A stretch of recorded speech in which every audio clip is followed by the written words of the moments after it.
New videos every day.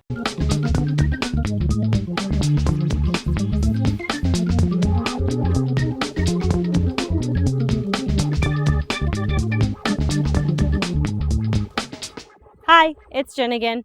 In some of my past videos, you saw how to jump and even some stunting and flexible stretches. So now I'm going to go ahead and show you how to choreograph some parts of your dancing routine.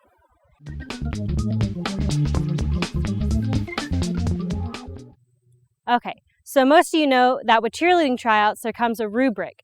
On that rubric, they'll have a list of all the techniques, abilities, and skills that you have and give you points to rate you to next to each one. So let's go ahead and discuss in this video some of the things that you might want to include in your personal routine just to show the judges you have what it takes.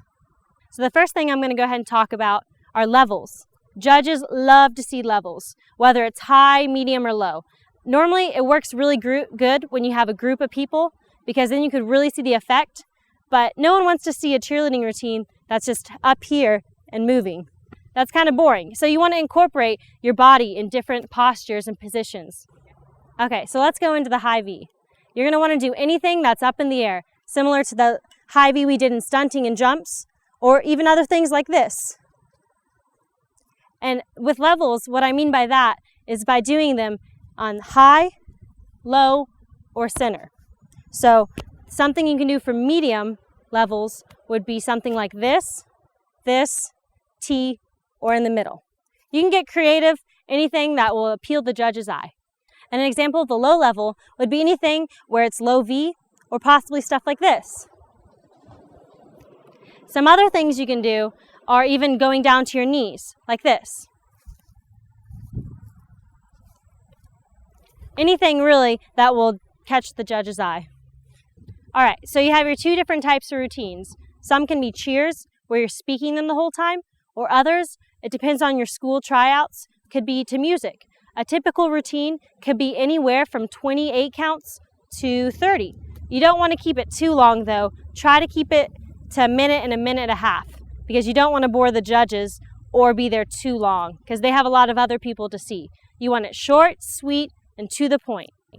So some things to keep in mind when you're doing your routine is to do some jumps. You want to incorporate either a toe touch or even a series. You can do them back to back, like hurdler, toe touch, hurdler.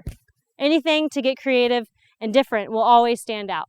Another thing to incorporate is some standing tumbling. If you have your standing tuck or your back handspring, or even if you're a beginner and you just want to show them a round off or a front handspring or a cartwheel, that will still be good because you'll still get your points for incorporating a skill.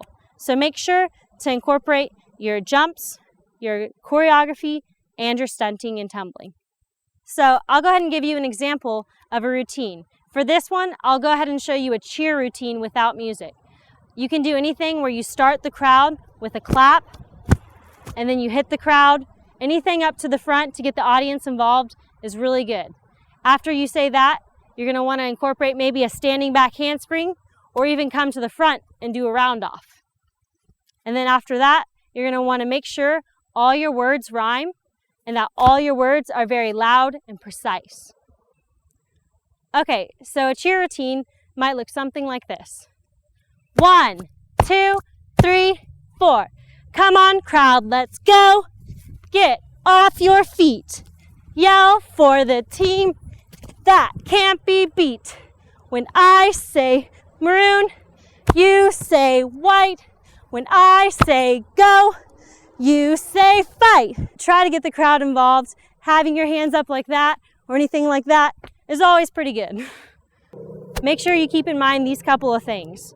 Try to incorporate your school's colors, try to incorporate your school initials, and try to get the crowd fired up with catchphrase and buzzwords like game, fight, and go. Anything as simple as that while incorporating your jumps, if you have time for a standing tumbling, and anything with a loud voice is great. All right, so now that we've covered your individual routine, stay tuned. In some future videos, I'll show you how to project your voice while cheering and some other technique and skills to improve during tryouts. So, thank you very much for watching, and if you liked this video, feel free to thumbs up or comment below or subscribe.